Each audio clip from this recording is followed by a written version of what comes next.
Bonjour tout le monde, j'espère que vous portez tous très très bien. Alors, dans cette petite vidéo, j'aimerais revenir sur la façon dont le chaser perçoit le runner. Je pense que c'est nécessaire de remettre un petit peu les choses en place sur certains points qui me semblent être nécessaires par rapport au coaching que je peux avoir en ce moment où j'ai l'impression que les chasers ont du mal à comprendre vraiment ce qui bloque en fait dans le lien avec le runner.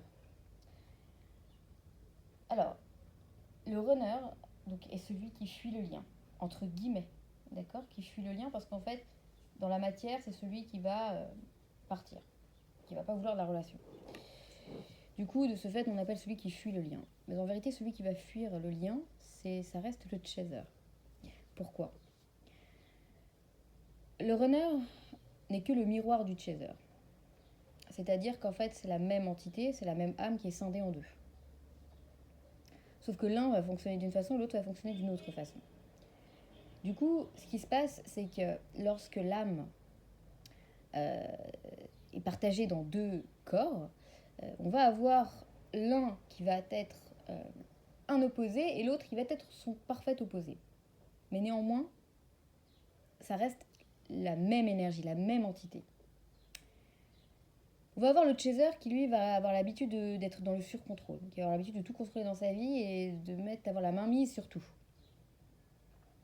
Il est habitué à certains schémas qui ont tendance à plus ou moins fonctionner parce qu'il a quand même réussi à mettre en place une stratégie euh, de sécurité et du coup bah, ça marche. Non, ça fait des années que ça marche. Là, il est face à ce runner qui pour la première fois bah, il tente de repartir dans ses vieux schémas avec les mêmes stratégies qui habituellement marchent et là ça marche pas. Donc problème, euh, ça commence à pas aller. Le runner fuit quand il sent que le chaser rentre dans ses mécanismes faux. Parce qu'en fait, il faut savoir que lorsqu'il y a reconnexion des FJ, tout va bien. Au tout début, tout va forcément bien. Et tac, du moment que le chaser rentre dans son mécanisme de faux self, le runner le perçoit direct. C'est automatique. Et c'est là où le runner commence à changer. Mais c'est uniquement initié par le chaser. C'est le chaser qui initie ce changement d'attitude. Mais il s'en rend pas compte, parce que pour lui, c'est normal. Il a toujours fait comme ça, il continue de faire comme il a fait. Du coup, ce qui se passe, c'est que le runner, bah, lui, hop, s'éloigne. Pourquoi? Parce que concrètement, euh, ce lien FJ, c'est quoi? Et je l'ai toujours dit depuis le début, et je continue et plus que jamais de prôner. On est face à une problématique de l'ordre de 50% psychologique, mais de 50% spirituel également. Et dans ce développement de compréhension de ce que l'on vit, parce qu'on vit quand même quelque chose de très souffrant, on vit quelque chose qui n'est pas du tout rationnel. Nous sommes des personnes qui sommes normales, stables, généralement bien assises dans leur vie, que ce soit socialement ou même professionnellement. Et d'un coup, bam, cette rencontre, elle arrive et là, il y a tout qui s'effondre. Donc non, nous ne sommes pas des illuminés, nous ne sommes pas des timbrés, nous ne sommes pas des gens désespérés de l'amour qui cherchent à tout prix à vivre un conte de fées. Loin de là, nous avons généralement tous une vie plus ou moins bien encadrée, bien cadrée et plutôt stable. Sauf que l'aspect sentimental, généralement dans notre vie, c'est pas notre fort. Autant professionnel ça va, autant relationnel ça va, autant le sentimental, on s'est toujours à peu près contenté de quelque chose, mais qui n'était jamais vraiment ce qu'on souhaitait. Bon. Là, ce qui se passe, c'est que ce chaser va devoir comprendre que le, si le runner est éloigné, et je dis bien il est éloigné, c'est pas il décide de s'éloigner, non, il est éloigné, c'est qu'uniquement, c'est parce que c'est uniquement une situation qui est absolument nécessaire et indispensable pour l'évolution du lien. Souvent j'entends ouais mais au début tout allait bien et d'un coup bah il me dit ouais non enfin voilà je te vois comme une amie ou comme un ami non enfin bah il y a changement d'attitude changement même de sentiment etc. Oui mais c'est voulu et c'est volontaire. C'est volontaire par la partie spirituelle. C'est-à-dire qu'on nous parle d'un lien sacré, on nous parle d'un lien divin. Ok. Bah, qui dit divin dit Dieu. Du coup, cette partie-là, elle est occultée dans le lien FJ, malheureusement, et pourtant c'est la partie la plus essentielle. Parce que ce lien au divin nous ramène à comprendre que nous ne pouvons pas contrôler, nous n'avons finalement aucun contrôle, aucun pouvoir sur cette terre, et que tout est régi par là-haut. Quand c'est régi par là-haut, c'est fait forcément dans notre bien. C'est jamais fait pour nous faire du mal. Tout va dans notre sens. Nous, on a du mal à le comprendre parce qu'on est face à des épreuves dans cette vie qui sont compliquées. Mais pourtant, c'est là pour nous permettre de cheminer comme il faut. Du coup, en prenant conscience de ça, on se rend compte aussi qu'on vit quand même des situations très particulières où il y a des tonnes de synchronicité, il y a des situations qui nous paraissent vraiment sortir de l'irrationnel complet, et ça l'est, hein, c'est complètement irrationnel. Mais c'est parce que effectivement, on veut nous faire connecter avec cette dimension supérieure qui nous lie à notre créateur. Là, en l'occurrence, le runner, qu'est-ce qui se passe? Il y a intervention du divin. Il y a rencontre des deux. Déjà, la rencontre se fait toujours. On voit que c'est des rencontres généralement qui sont très spéciales, mais on comprend que derrière, ça a été bien décidé, bien orchestré. Donc déjà, il y a intervention divine pour la rencontre. Et puis, il y a intervention divine quand il est question de mettre le chaser face à lui-même. Donc, il va être question, le divin va intervenir lorsque le runner va devoir s'éloigner. Et pour cela, il va être obligé de désactiver, entre guillemets, les runners. On va anesthésier le runner. Littéralement, c'est ça. Le runner se trouve anesthésié. Tout d'un coup, non, plus de sentiments, ou alors, ouais, j'ai envie, mais je peux pas, j'ai peur, ou alors, une excuse, peu importe laquelle. Je te vois comme une amie, comme un ami, rien de plus, peu importe. Ça va être voulu. D'accord? Donc vos runners ne sont pas timbrés, vos runners ne sont pas toxiques, vos runners ne sont pas en train de se foutre de vous. Non, c'est vrai ce qu'ils vous disent. Ils ne sont pas dans le déni, comme on a pu le croire et l'entendre beaucoup. Non, ils ne sont pas dans le déni de rien du tout. Tout simplement parce qu'en fait, c'est voulu. De là-haut, ils sont désactivés. Donc eux, c'est leur vérité.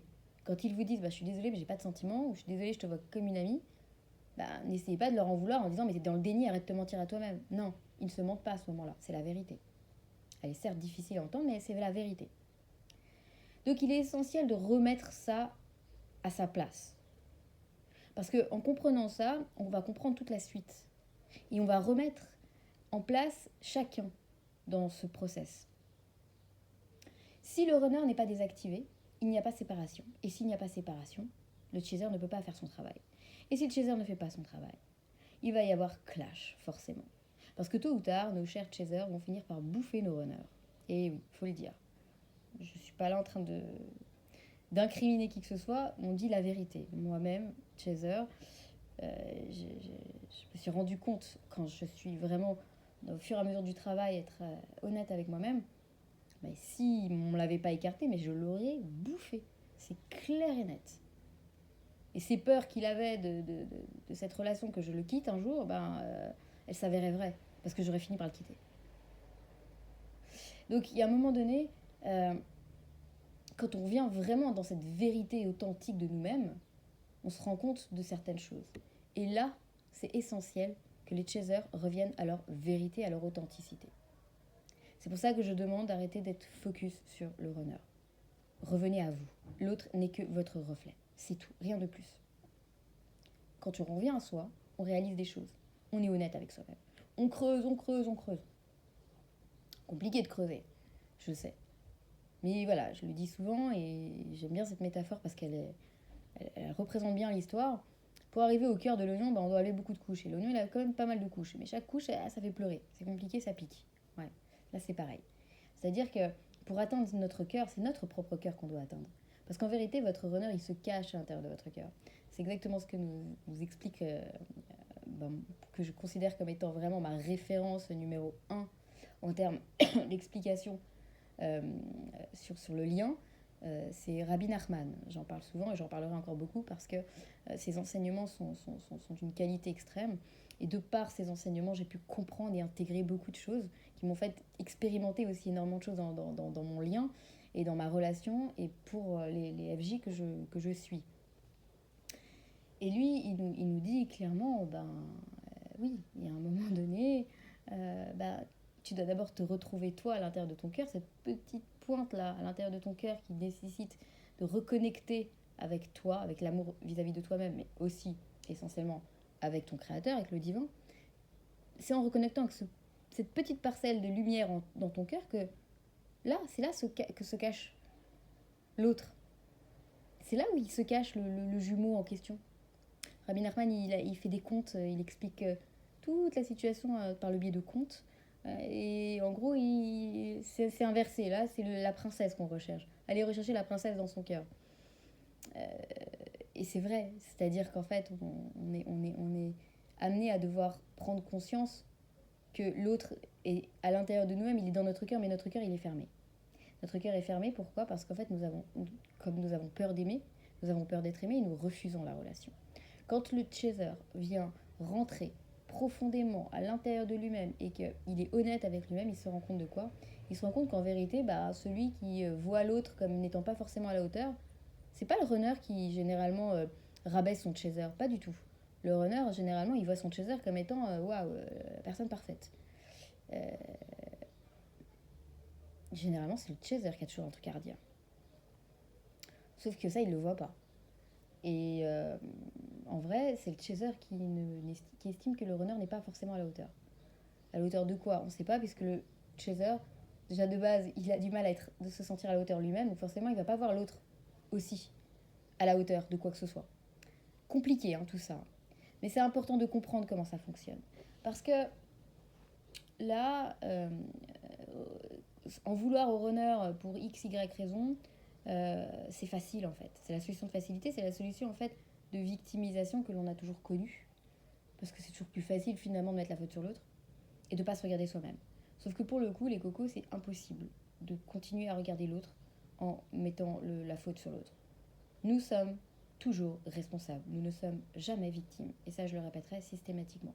Chaque situation souffrante que vous vivez avec vos runners, avec vos FJ, sont uniquement le reflet d'une situation purement illusoire que vous devez comprendre, intégrer et percevoir dans son authenticité.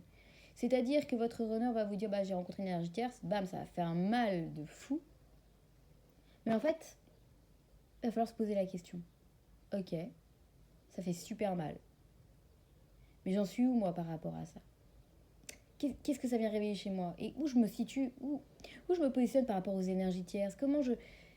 Il va falloir décortiquer tout ça, chacun avec ses propres problématiques, mais il va falloir décortiquer et rentrer en profondeur pour comprendre vraiment qu'est-ce que ça vient réveiller chez vous pour pouvoir évacuer ça. Un autre point essentiel, c'est que effectivement la rencontre se fait de manière assez inattendue, donc intervention de là-haut. Deuxièmement, il va y avoir la désactivation du runner, donc pareil, de nouveau intervention de là-haut. Et puis il va y avoir le chaser qui va en avoir ras-le-bol, qui va vouloir se libérer du lien, qui va vouloir fuir, qui va vouloir tout envoyer balader. Et là, il va être pris par une multitude de synchronicités de tous les côtés. C'est-à-dire que le chaser en mode je veux fuir, je veux plus entendre parler de cette histoire, il va être assailli de tous les côtés. C'est clair. On va pas le laisser tranquille. Et même si la journée, il reste enfermé dans le noir complet pour être en contact avec rien ni personne, pour pas avoir de signes, c'est par le biais des rêves que ça va venir. Donc je peux vous garantir qu'on ne peut pas s'en sortir. Et ça vient forcément aussi de là-haut. Donc quand on entend le process, flamme jumelle, il faut se retrouver, il faut retrouver la complétude, l'unicité, blablabla. Ouais, c'est vrai, tout à fait. Ça, c'est toute la partie psychologique, je dirais, sur laquelle il faut travailler. Se libérer des souffrances, libérer le karmique, apprendre à connaître son âme, apprendre à connaître son intériorité, etc. Certes, mais pas seulement. Pourquoi? Parce qu'en fait, il va y avoir forcément un élément qui est manquant. La preuve, sinon il n'y aurait pas autant de FJ qui seraient en train de galérer. Il y a forcément un élément qui manque dans l'histoire. Parce qu'en fait, combien j'entends des fois les FJ qui me disent voilà, moi j'ai fait ça.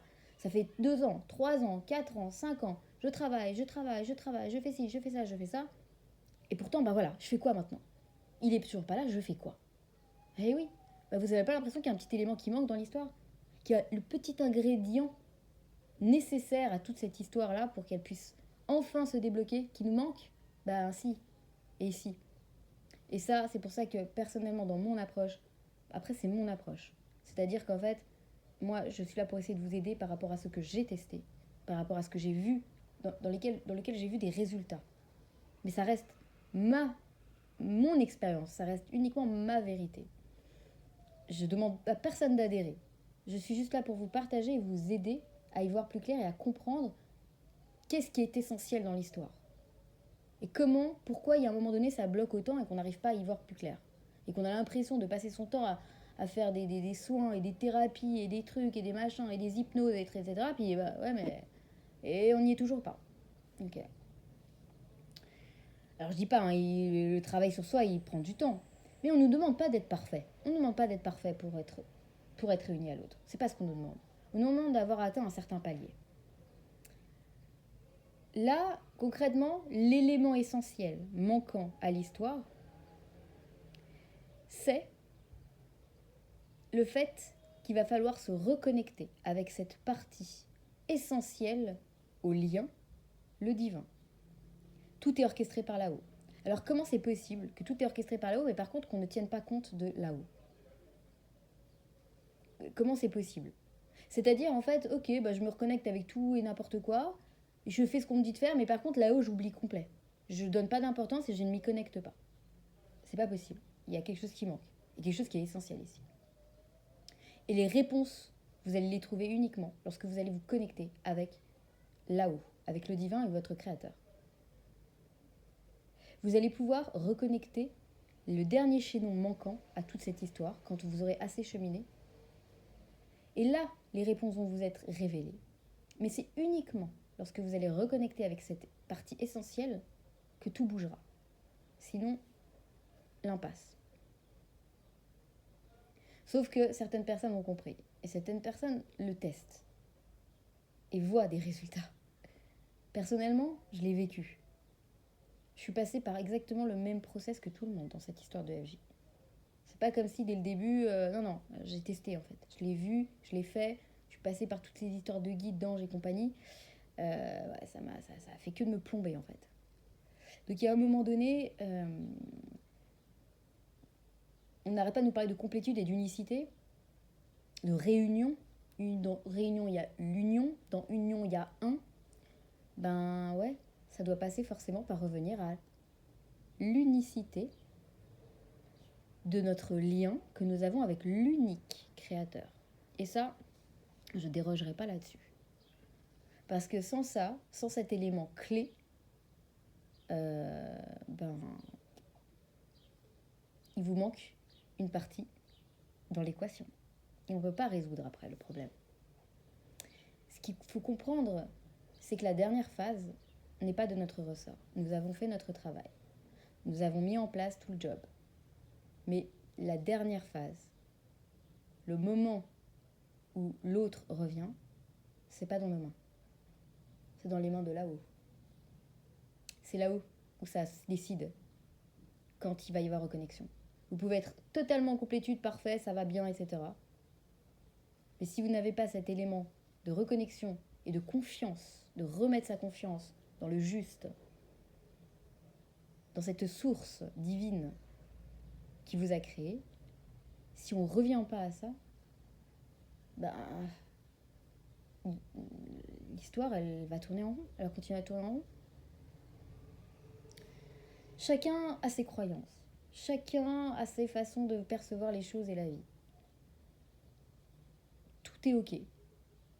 Mais après, il y a certains pour qui les choses se décantent et d'autres pour qui ça continue de bloquer. Donc il y a un moment donné, l'idée c'est de savoir qu'est-ce que vous voulez. Où est-ce que vous vous positionnez dans l'histoire? Comment est-ce que vous percevez les choses? L'important ici, c'est de réaliser qu'on s'est perdu pendant trop longtemps. On s'est perdu et quand on est rentré dans ce lien EJ, on nous a complètement matraqué le cerveau avec toutes sortes de croyances complètement erronées.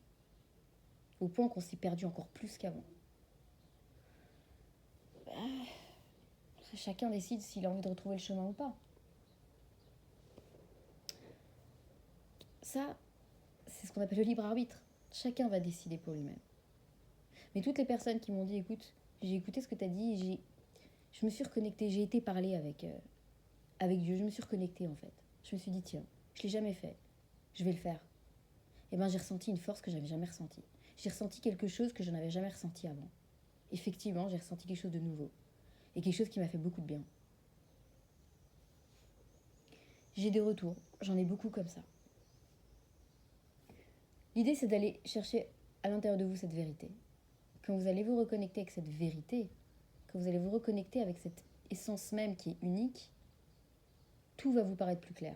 Et là, les choses vont commencer à se débloquer. Donc c'est très important de prendre en considération tous ces éléments dans ce lien FJ. On voit de tout et n'importe quoi. Il y a à boire et à manger sur les réseaux, c'est devenu le lien à la mode. Ça y est, de tous les côtés on en parle. Dès qu'il y a un couple qui se crée et que le mec il se barre, ça y est, c'est des FJ, c'est parti. On entend tout et n'importe quoi. Sauf que ceux qui sont vraiment FJ, ils savent pertinemment que ce qu'ils vivent, c'est de l'ordre de l'irrationnel complet. Ils comprennent qu'il y a une dimension supérieure. Ils comprennent qu'on est régi par des forces supérieures. Et il est temps maintenant de revenir à ça. On nous a perdus depuis trop longtemps. On nous a fait partir dans des schémas déviants de tous les côtés. Les gens, ils sont pas heureux dans leur vie. Personne est... Ouais, tout le monde est là avec leurs problèmes. J'ai l'impression que la vie, c'est un fardeau, en fait. Les gens autour de nous, c'est un fardeau, la vie. C'est métro, boulot, dodo, vas-y, l'argent, l'argent, l'argent. Super, en fait, tout le monde, la terre entière, elle a été créée, la création du monde, elle est faite, avec tout ce que ça consiste, pour finalement aller faire du fric qu'on ne prend même pas avec nous à la fin. C'est ça l'histoire, en fait. Ah ouais, il est temps de se poser des questions, mais quel est notre but sur Terre? Pourquoi on est là? Quel est notre rôle? Quelle est notre mission? Quel est notre lien avec le divin? Qu'est-ce qu'il attend de nous, en fait? Il est temps de se poser ces vraies questions. D'arrêter de continuer à vivre avec des œillères dans un mécanisme qui est cousu d'illusions. Parce qu'on se fait du mal. Et quand on arrive à s'en sortir, mais mon Dieu, quelle libération! Mais quelle libération! Donc moi, j'essaye de vous donner des clés. Votre bien-être, bah, c'est mon bien-être. Parce que quand j'entends que ça va de votre côté, bah moi ça va. Quand j'entends que vous ça va pas, bah moi c'est très compliqué. Mais je suis là pour vous aider à aller mieux dans tout ce cheminement. C'est un accompagnement qui est difficile. Euh, quand je vous entends m'exprimer ce que vous m'exprimez, euh, je, je vibre vraiment vos ressentis, vos émotions. Parce que je les connais, parce que je suis passée par là, parce que j'ai vécu ça.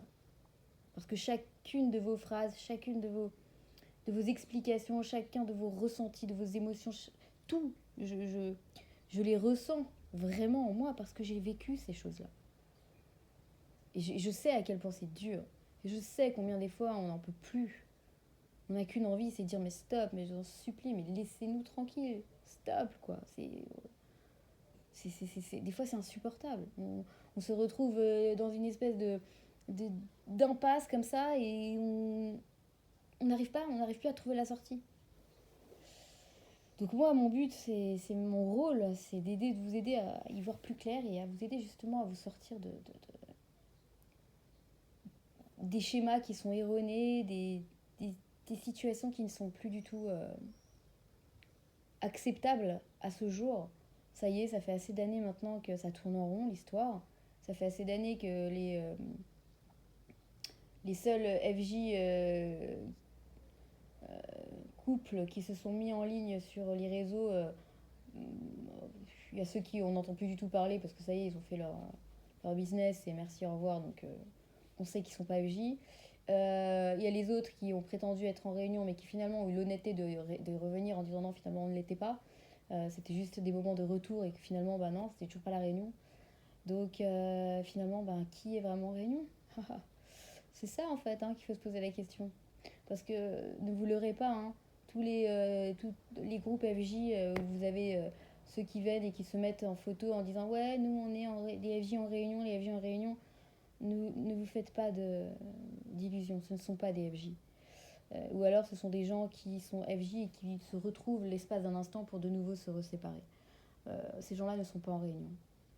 Donc ça vous permet de continuer d'y croire, entre guillemets, Mais au final, ça vient vous perturber plutôt qu'autre chose parce que ces gens-là vont vous donner des conseils qui ne sont absolument pas euh, adéquats par rapport à ce que vous vivez.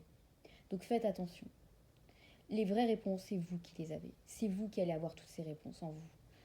Quand vous allez pouvoir reconnecter vraiment avec cette source unique d'informations, de vrai, d'illimité, d'éternité, vous allez avoir accès à toutes les infos. Vous allez avoir besoin de plus personne pour vous aider à avoir les informations. Tout sera là. Tout vous sera délivré en fait. Et là, vous allez pouvoir voir la différence. Voilà, j'espère vraiment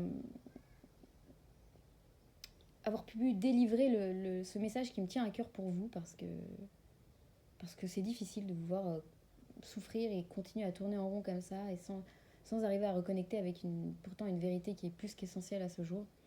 Donc j'espère que mon message voilà, aura été compris à sa juste valeur. Je vous embrasse, prenez soin de vous et puis à tout bientôt.